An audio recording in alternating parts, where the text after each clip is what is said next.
Vamos começar aqui enquanto os nossos técnicos tentam acertar esse computador.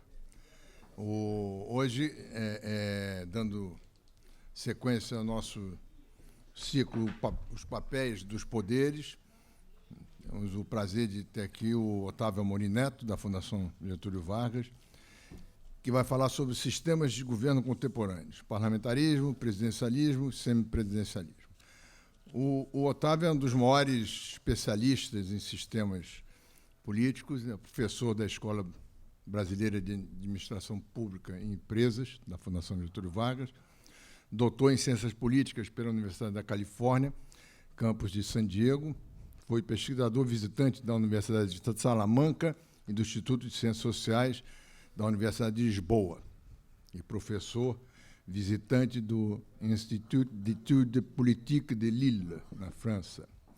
Suas pesquisas foram publicadas em revistas científicas como o American Journal of Political Science, British Journal of Political Science, European Journal of Political Research, Democratization Studies in Comparative International Development, Party Politics and Latin American Politics and Society. É autor de Dutra a Lula, a Condução e os Determinantes da Política Externa Brasileira, Presidencialismo e Governabilidade nas Américas. Seus trabalhos foram agraciados com prêmios da Associação Brasileira de Ciência Política e da Associação Americana de Ciência Política. Está lá meio enrolado com os nossos computadores. Bom, mas enquanto eles se acertam ali, nós temos, nas últimas 3 semanas, passado em revista aspectos da nossa vida política que nunca esteve tão animada como agora, né? E o Otávio é bom porque o Otávio tem muita pesquisa sobre a eficiência dos diversos sistemas utilizados no mundo e também exemplos específicos do Brasil. Então, conseguimos, afinal, botar para funcionar. Aqui a nossa tecnologia funcionou. Então, com vocês agora, o Otávio Amorim Neto.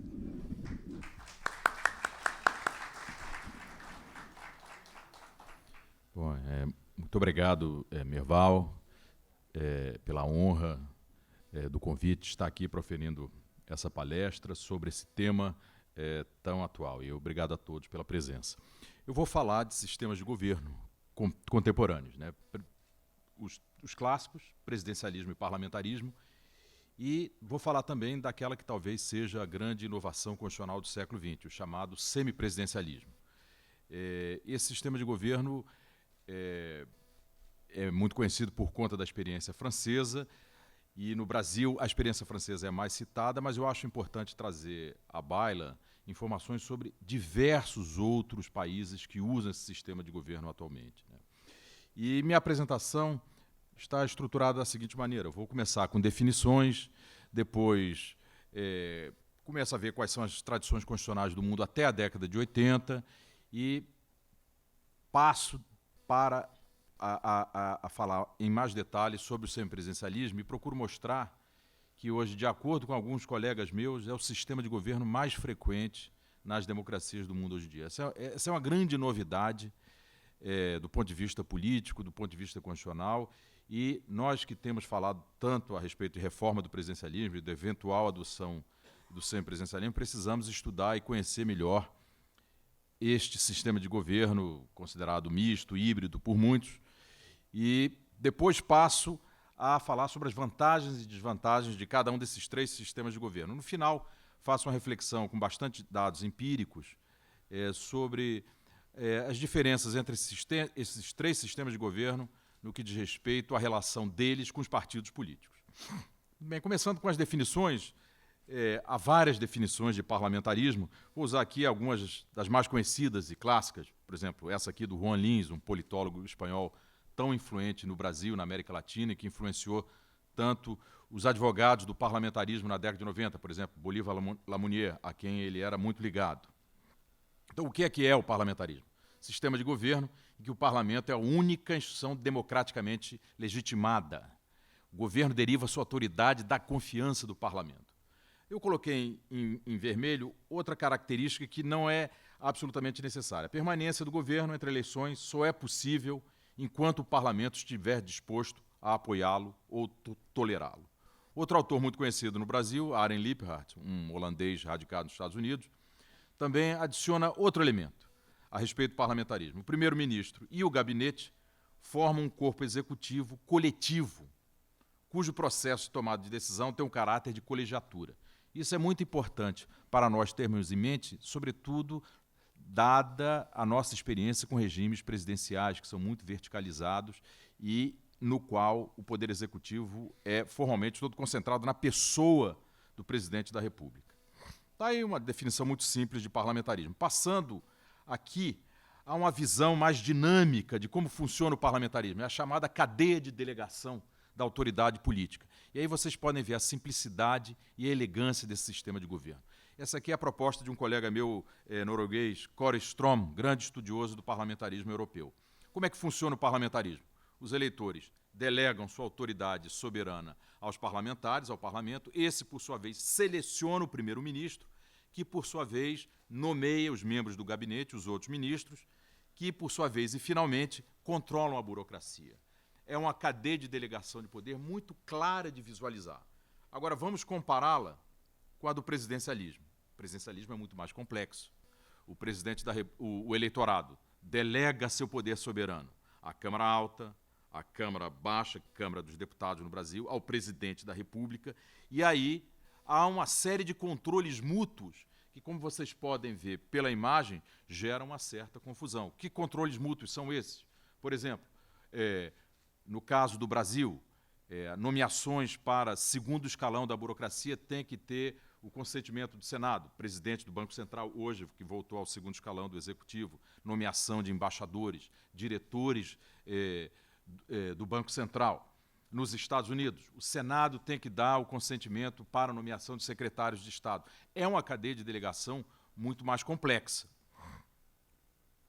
A burocracia também pode ser controlada tanto pelo Executivo quanto pelo Legislativo. E aqui algumas definições de presidencialismo. Voltando ao politólogo espanhol Juan Lins. O presidente é escolhido diretamente pelo corpo de eleitores para um mandato fixo. Essa é uma característica vital do presidencialismo, o caráter fixo do mandato, tanto do executivo quanto do legislativo. Isso não acontece no parlamentarismo. Por quê? Porque o executivo pode ser destituído pelo parlamento a qualquer hora por uma moção de desconfiança, assim como, em alguns casos, o parlamento pode ser dissolvido tanto pelo primeiro-ministro ou pelo chefe de Estado. E daí? Daí derivam outros atributos. O presidente não é dependente do voto de confiança dos representantes do povo na Assembleia. Uma característica que não é absolutamente necessária, mas que o Juan Lins gosta de enfatizar, é que o presidente reivindica para si uma legitimidade democrática superior à da Assembleia. Isso é muito comum na América Latina, não necessariamente nos Estados Unidos, em regimes presidenciais mais estáveis. Aqui a definição de Arjen Lippenhaart, e aí eu destaco o terceiro elemento em vermelho. O poder executivo é investido na pessoa do presidente. Daí uma característica ou uma outra consequência fundamental do presidencialismo, segundo Lippenhaart, é que, por conta da concentração do poder executivo na pessoa em apenas uma pessoa, sob o presidencialismo, não há incentivo para a formação de governos de coalizão. A tendência esperada por uma vertente da literatura a respeito do tipo de governo que se forma no regime presidencial é um regime eminentemente um governo eminentemente monopartidário ou formado por tecnocratas ou amigos do presidente. Houve um grande debate na América Latina desde 90 a respeito dessa proposição e ela se mostrou equivocada, porque, como vários autores mostram, 75% dos ministérios ou gabinetes presidenciais na América Latina são gabinetes de coalizão. O Brasil é o grande exemplo, daí termos o chamado presidencialismo de coalizão. Outros autores, como esses dois colegas norte-americanos, Matthew Sugar e John Kerry, enfatizam que, sob regimes presidenciais, o presidente tem poderes legislativos outorgados pela Constituição. Aí eles chamam a atenção para o fato de o chefe de Estado ter poder de veto total ou parcial, poder de decreto, poder de emissão de medidas provisórias, poder de proposição de projetos de lei e de emenda constitucional. E aqui, novamente, a cadeia de delegação do presidencialismo muito mais complexa do que a do parlamentarismo. E como é que se distribuíam as tradições constitucionais no mundo até a década de 80? Levando em conta não apenas o sistema de governo, mas também outro pilar de qualquer regime democrático, que é o sistema eleitoral, o sistema de representação parlamentar. E aí vamos usar aqui uma dicotomia tal qual eu uso para o sistema de governo. Sistema de governo presidencial, sistema de governo parlamentarista, representação majoritária e representação proporcional. No quadrante alto à esquerda, temos os Estados Unidos e as Filipinas, que são países que encarnam essa tradição, presidencialismo com eleições majoritárias. Já a América Latina tem a tradição de combinar presidencialismo com representação proporcional. O Brasil é outro grande exemplo. Temos um sistema de governo presidencial e o parlamento mais fragmentado da história da democracia. Consequência, em parte, da utilização do sistema de representação proporcional. Parlamentarismo com eleições majoritárias. Essa é a tradição inglesa, que depois foi transmitida para a antiga Commonwealth. A Índia também é parte dessa tradição, Malásia, Jamaica. E, finalmente, a Europa Ocidental, o velho continente, que encarna a combinação de parlamentarismo com representação proporcional. E aí temos o exemplo clássico da Itália, temos o exemplo clássico da Alemanha. Muito bem, era esse o mundo dos sistemas de governo e dos sistemas eleitorais até a década de 80. E aí entramos com o semipresidencialismo. Por que a expressão semipresidencialismo? Então, em primeiro lugar, vou à definição dada por um colega irlandês, Robert Elge, que quiçá hoje o grande especialista nesse sistema de governo. É um sistema de governo cuja Constituição estabelece um chefe de Estado diretamente eleito pelo povo e um primeiro-ministro e um gabinete dependente da confiança parlamentar. É um sistema híbrido. Combina um elemento vital do presidencialismo, a eleição direta do chefe de Estado, com a dependência do primeiro-ministro, do chefe do governo e do gabinete da confiança parlamentar. Há um enorme debate na ciência política sobre que países são semipresidenciais. E essa definição é uma definição eminentemente constitucional. Basta ler a Constituição e ver se essas condições são cumpridas para se identificar um sistema semipresidencial. Mas, na prática, a experiência é muito mais variada. Então, a literatura distingue dois tipos de sistema semipresidencial. O primeiro, e os dois têm um nome tão ruim quanto o original, semipresidencialismo. O primeiro é o regime premier presidencial, cujo principal exemplo é a França, da Quinta República, e hoje em dia Portugal, desde a Reforma Constitucional de 82. É uma forma de semipresidencialismo em que o primeiro-ministro e o gabinete são coletivamente responsáveis apenas perante o parlamento.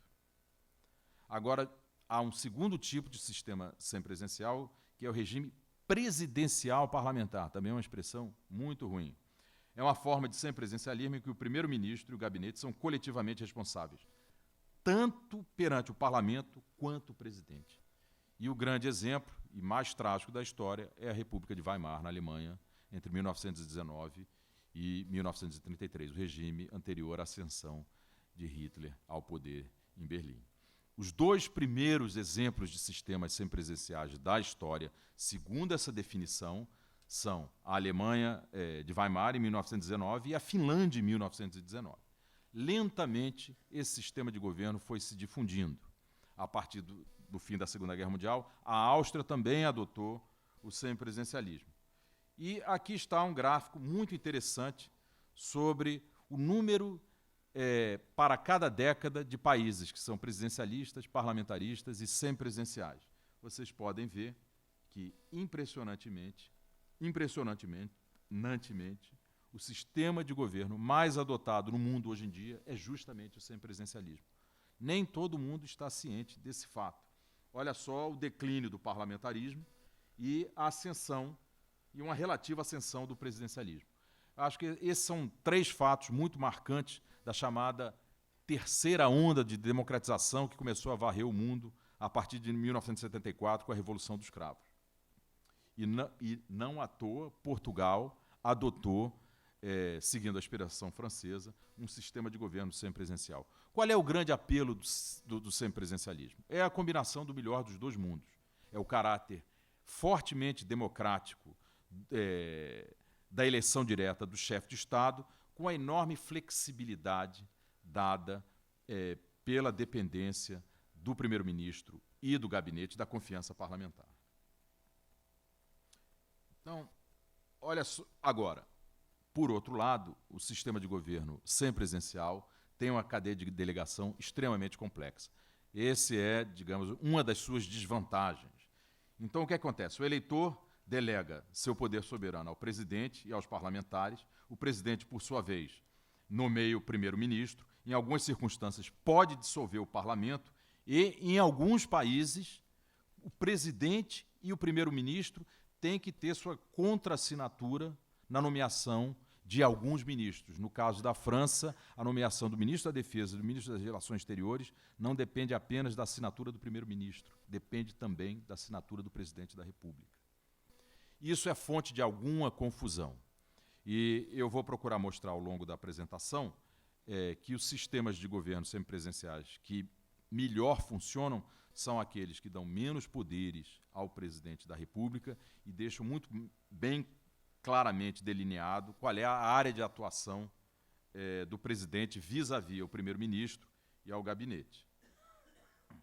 Aqui estão exemplos de sistemas de governo semipresidenciais cerca de 2010. Então temos Argélia, nem todos são democracias, né? Cabo Verde. Aqui vou citar os países lusófonos que adotam o semipresidencialismo. Cabo Verde, Portugal, obviamente, Guiné-Bissau, um regime muito complicado. Moçambique pode ser considerado semipresidencial, ainda que não seja uma democracia plena. E Angola já foi presidencial até 2010. Hoje, Angola tem um sistema muito mais presidencial do que semipresidencial.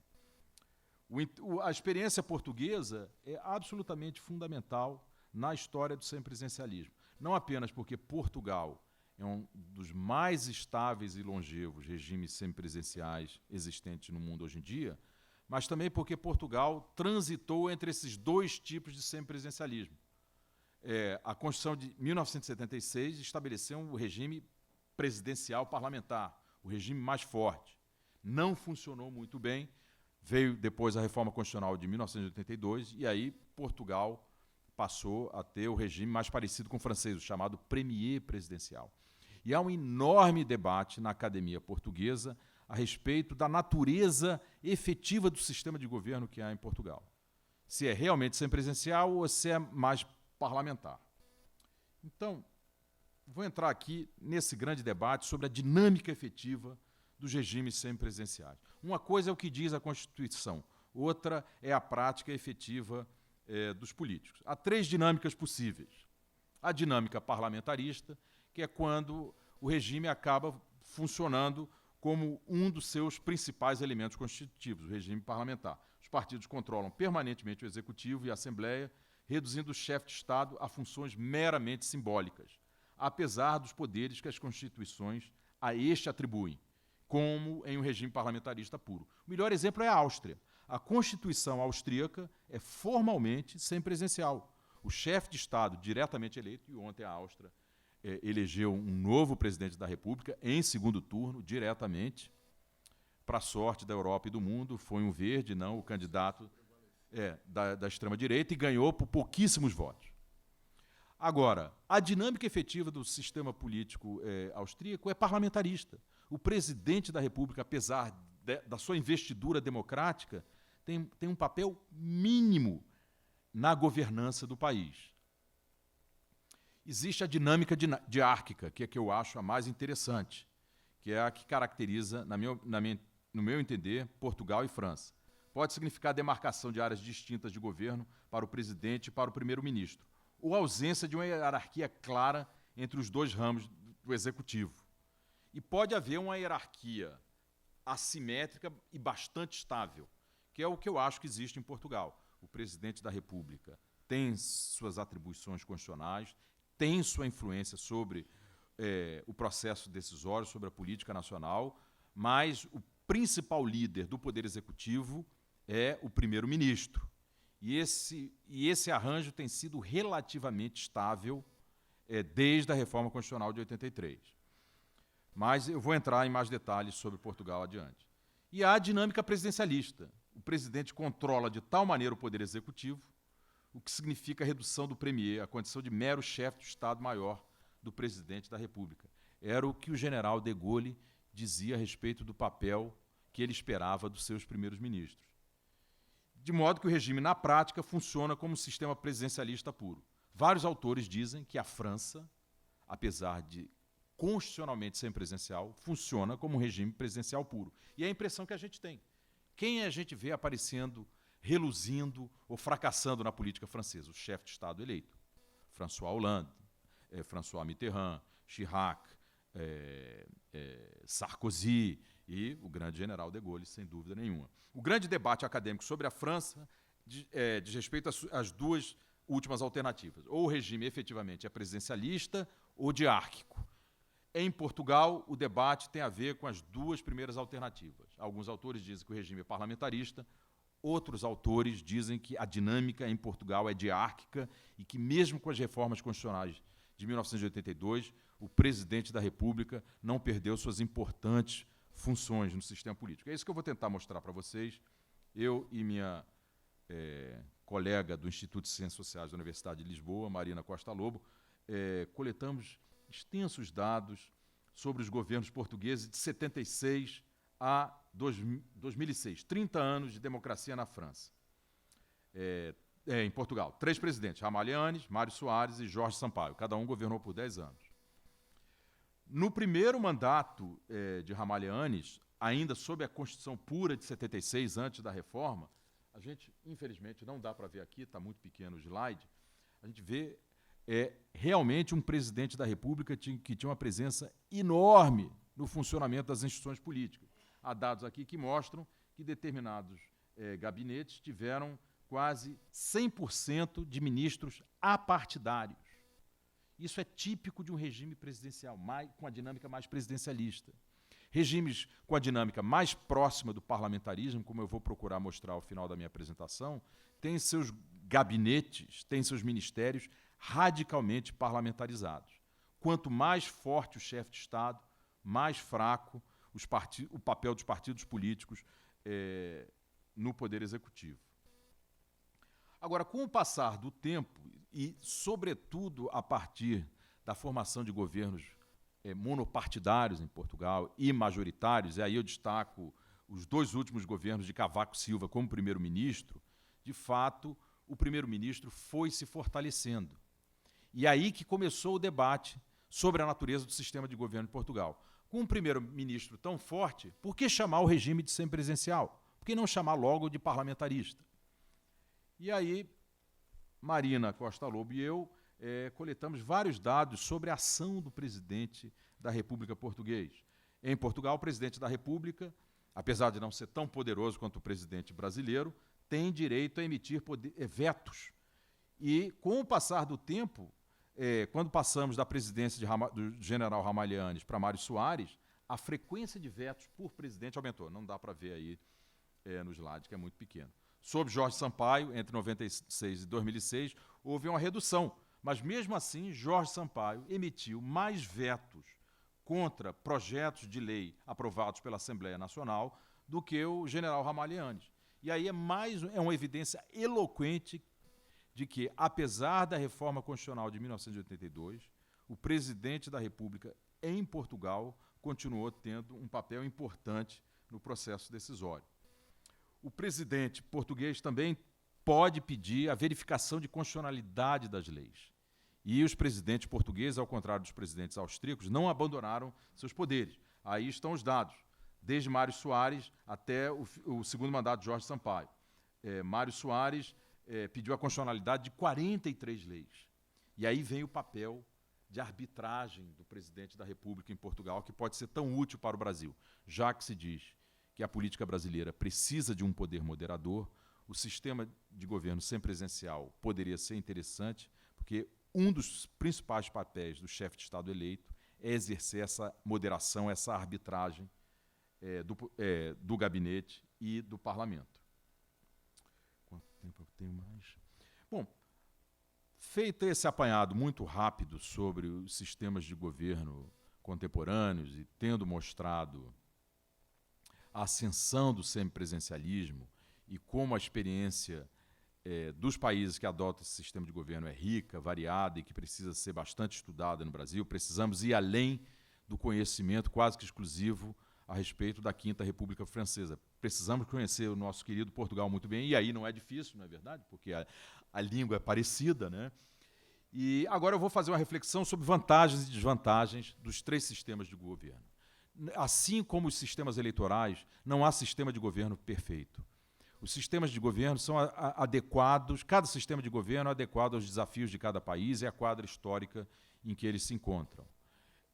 A mesma regra se aplica à representação majoritária, à representação proporcional, ao sistema eleitoral misto alemão. Então, é fundamental para os analistas, e isso parece óbvio, mas não acontece na prática, listar quais são as vantagens, desvantagens, vícios e virtudes de cada sistema de governo. Parlamentarismo. A vantagem: incentiva a cooperação política, sobretudo incentiva a formação de governos de coalizão, porque, afinal de contas, o executivo, o gabinete, deriva do parlamento. Como aquele grande constitucionalista inglês do século XIX, Walter Bagehot, dizia, no parlamentarismo, na verdade, a doutrina de separação de poderes não funciona. Sob o parlamentarismo, o que há efetivamente é a fusão entre executivo e legislativo. O gabinete é, na verdade, o comitê executivo do parlamento.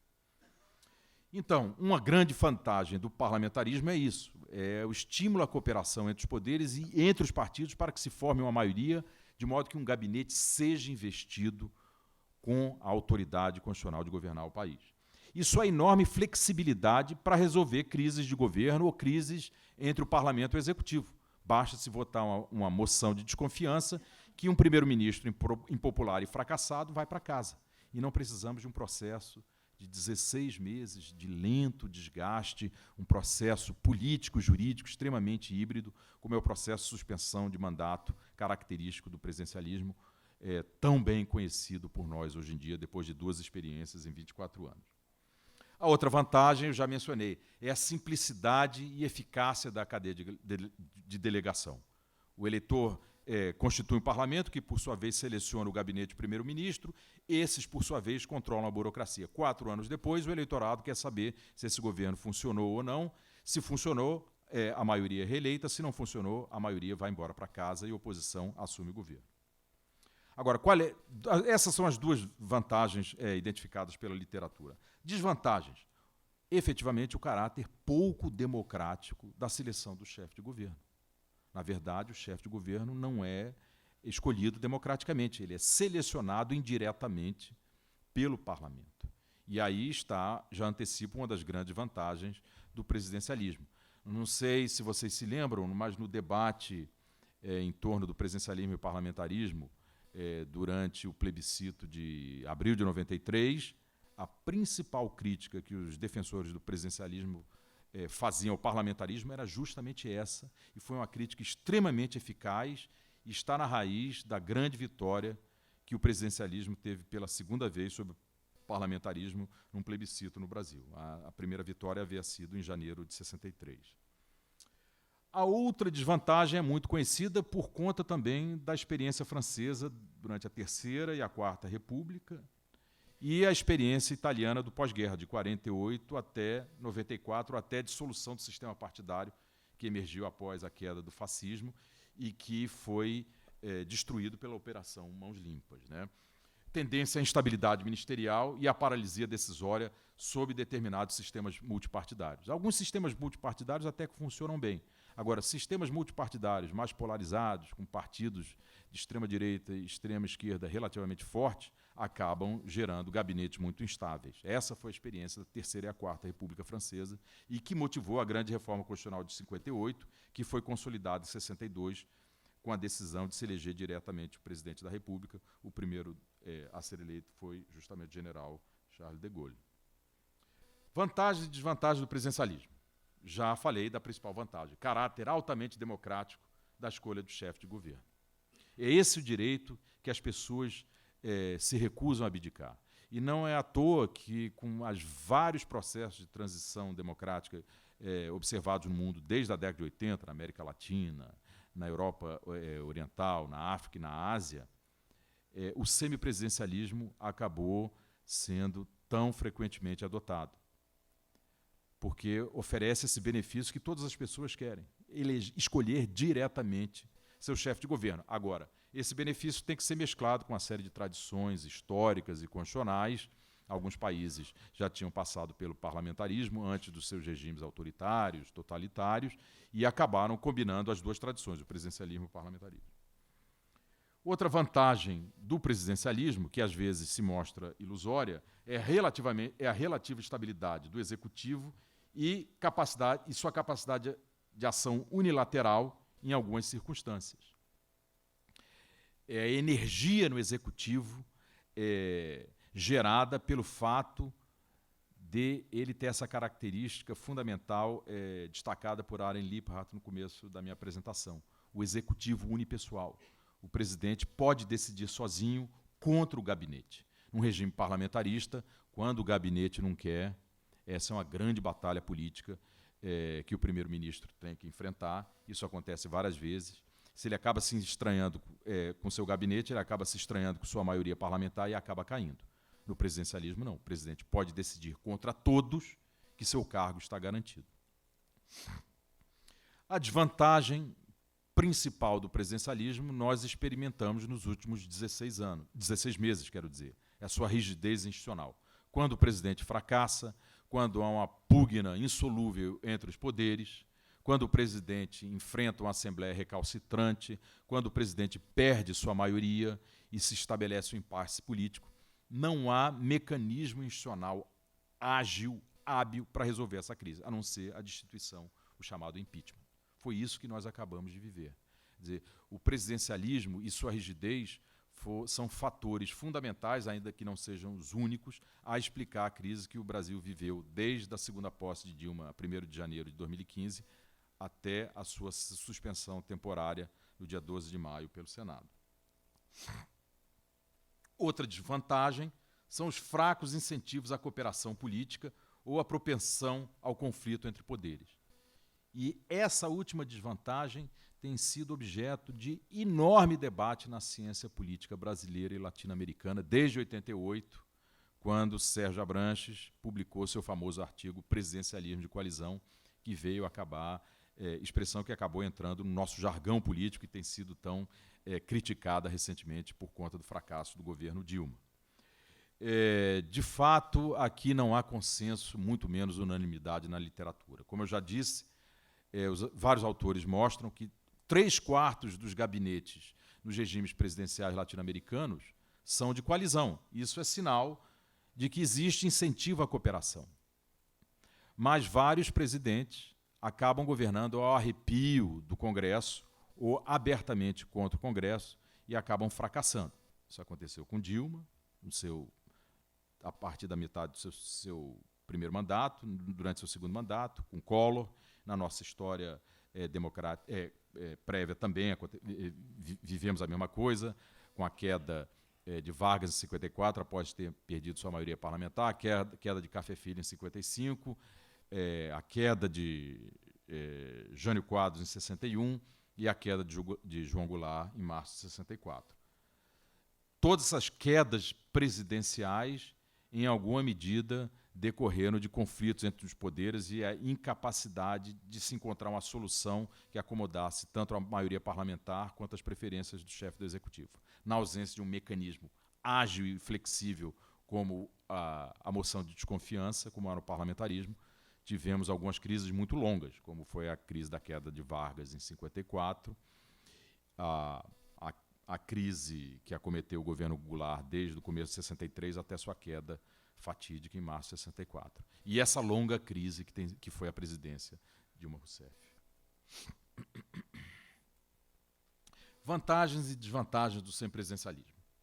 Bom, eu destacaria, em primeiro lugar, como vantagem, a possibilidade de inúmeras fórmulas governativas, né? Destaco, por exemplo, o que se chama na França, e hoje é uma terminologia adotada no mundo inteiro, a coabitação.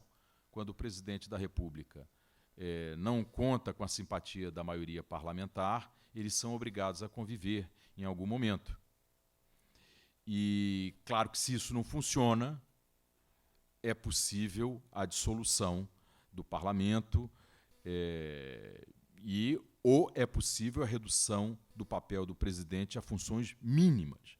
Foi o que aconteceu nos 2 últimos anos do primeiro mandato de Mitterrand, entre 86 e 88, quando ele teve que conviver com o primeiro-ministro conservador, Jacques Chirac, que mais tarde seria eleito presidente da República. Foi uma grande surpresa e foi o grande momento da Quinta República Francesa, porque se esperava uma enorme crise, um presidente da República socialista tendo que dividir o poder executivo com um primeiro-ministro conservador. E eles acabaram se entendendo sob o manto da coabitação.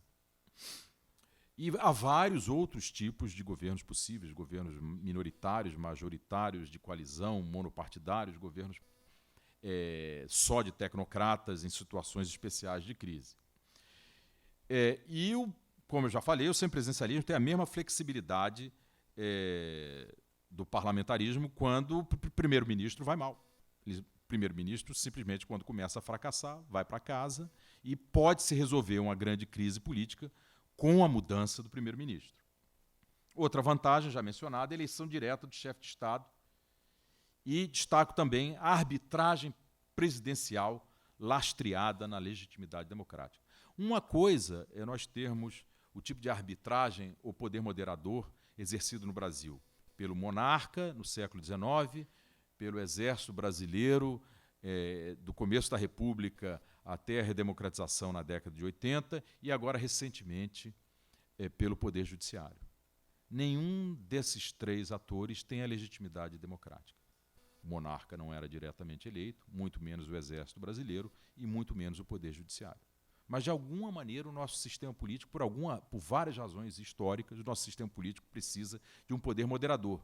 O ideal é que tenha um poder moderador lastreado pelo voto democrático, que possa arbitrar entre as várias facções da República quando elas não se entendem, ou que possa retificar ou bloquear erros de um governo que se revela muito equivocado.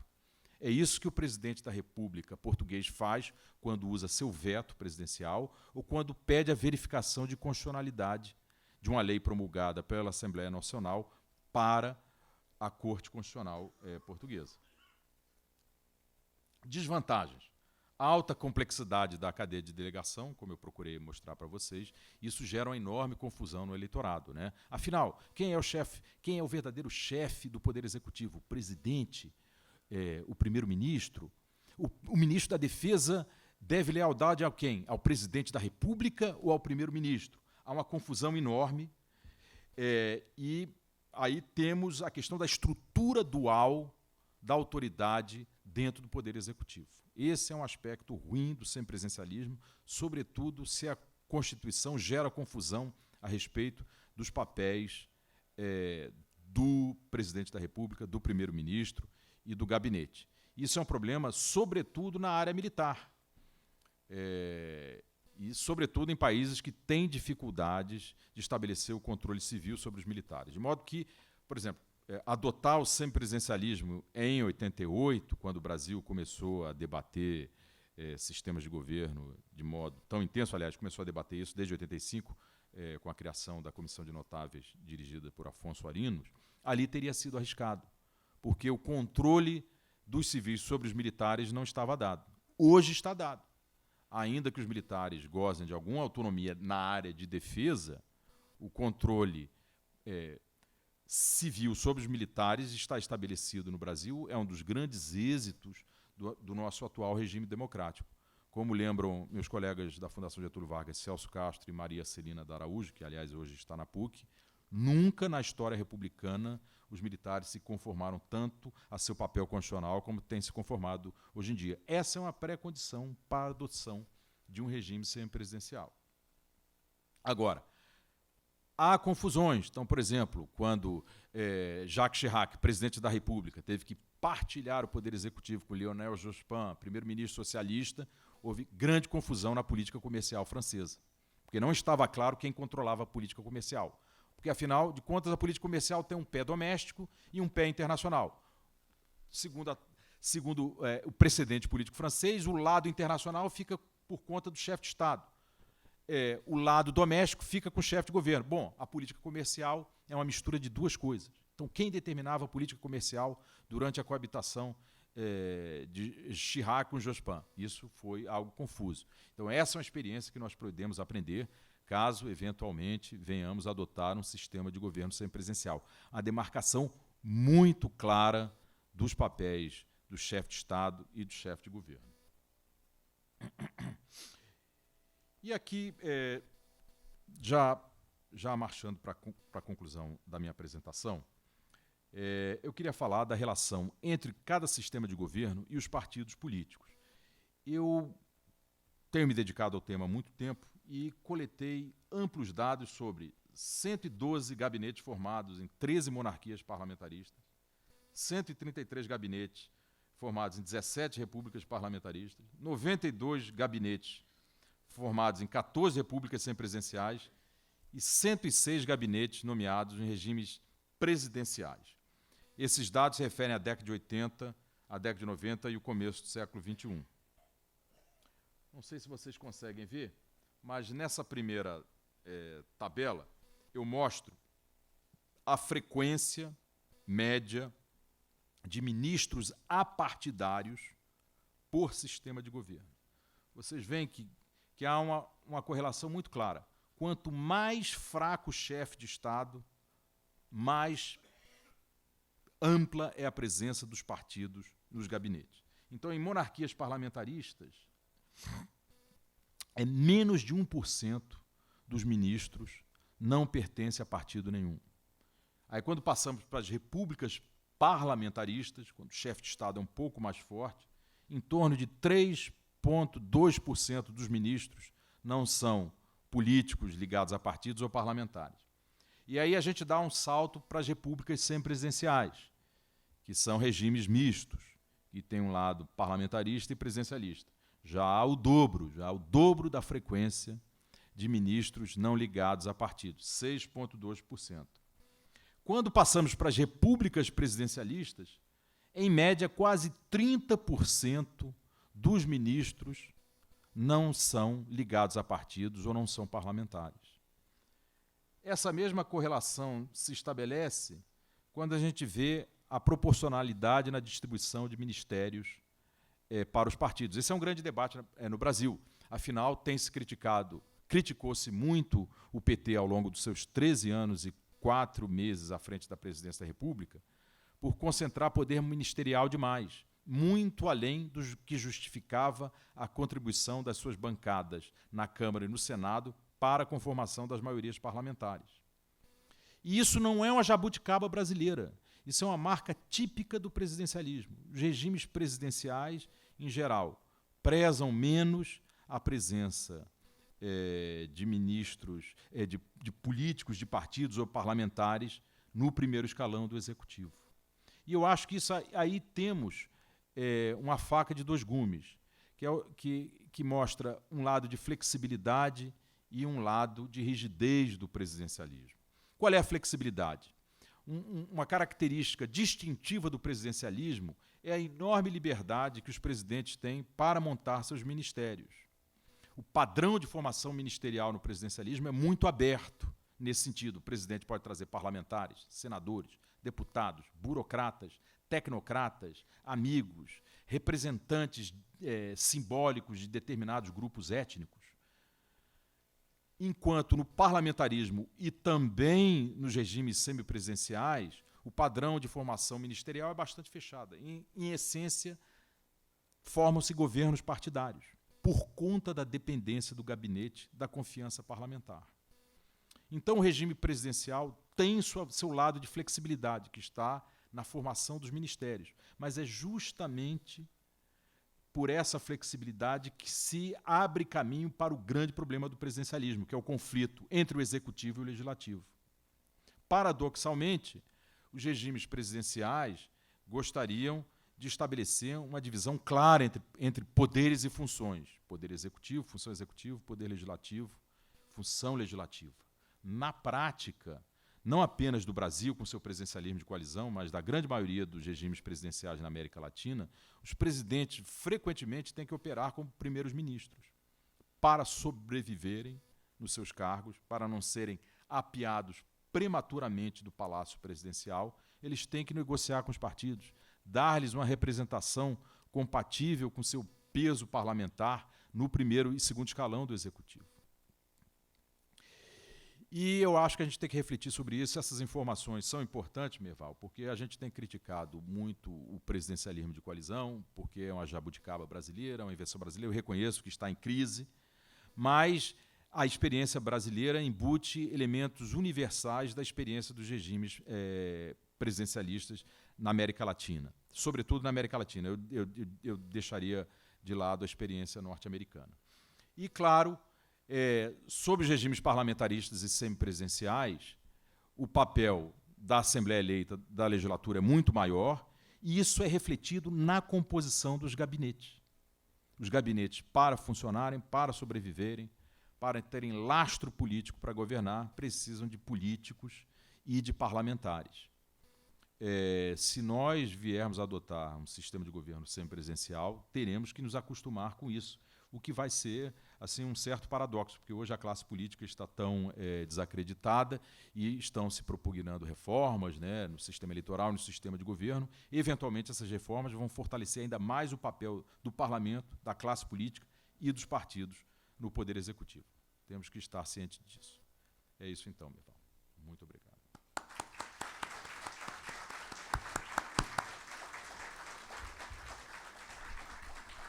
Obrigado, Otávio. Foi muito esclarecedora aí a sua palestra. Eu vou fazer pequenos comentários. Por exemplo, agora no final você falou sobre o presidencialismo nos Estados Unidos. Lá tem uma característica que eu acho interessantíssima, que é o seguinte: o parlamentar que vai para o governo, o executivo, tem que pedir demissão, tem que renunciar ao seu mandato. A Hillary Clinton teve que renunciar ao seu mandato de senador.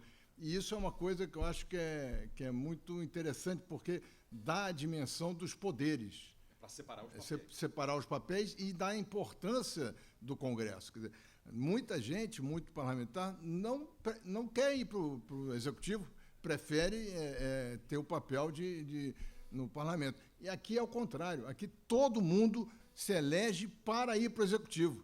E isso é uma distorção, evidentemente, que dá errado em várias situações, né? A sua política comercial, eu me lembrei só de passagem, que agora nós vamos ter mais um problema, ou uma solução, com Serra no Itamaraty agindo na política de comércio exterior. Vai ser uma novidade, né, nesse novo governo, né? O comentário que você fez sobre a presidente se considerar muitas vezes acima do legislativo, nós tivemos um exemplo claro no governo Dilma, que todo o embate foi sempre isso, porque ela sempre se considerou acima do legislativo, né? E uma última referência sobre o Ministério da Defesa: o Brasil não só conseguiu fazer com que, a partir da criação do Ministério da Defesa no governo Fernando Henrique, que os civis passassem a ter um controle sobre os militares, como é uma característica interessante. Ultimamente, foram dois comunistas, o ministro da Defesa, o Aldo Rebelo, e agora o Raul Jungmann. Um é do PCdoB, outro é do PPS. E os militares gostavam muito dos dois. É interessante. Pode ser um sinal de que estamos avançando democraticamente. Obrigado pela palestra, foi ótimo. Eu queria convidar todo mundo para a palestra de encerramento, na próxima terça-feira. O Edmar Baixa vai falar sobre federalismo e as questões que envolvem a abertura comercial do Brasil. O próximo evento da Academia Brasileira de Letras é no dia 2 de junho, quinta-feira, Riqueza e Criatividade na obra de Francisco Mignone, Música de Câmara. Às 11h15 haverá uma mesa redonda na Sala José de Alencar, com a moderação do Marco Lucchesi, do acadêmico Marco Lucchesi, participação dos maestros Ricardo Takuchian e Roberto Duarte. Ao 12h30, concerto Francisco Mignone, 30 anos de saudades, Maria Helena de Andrade no piano, Airane Nicodemo no violino e Odete Ernest Dias na flauta. Participação especial. Muito obrigado a todos. Até terça-feira.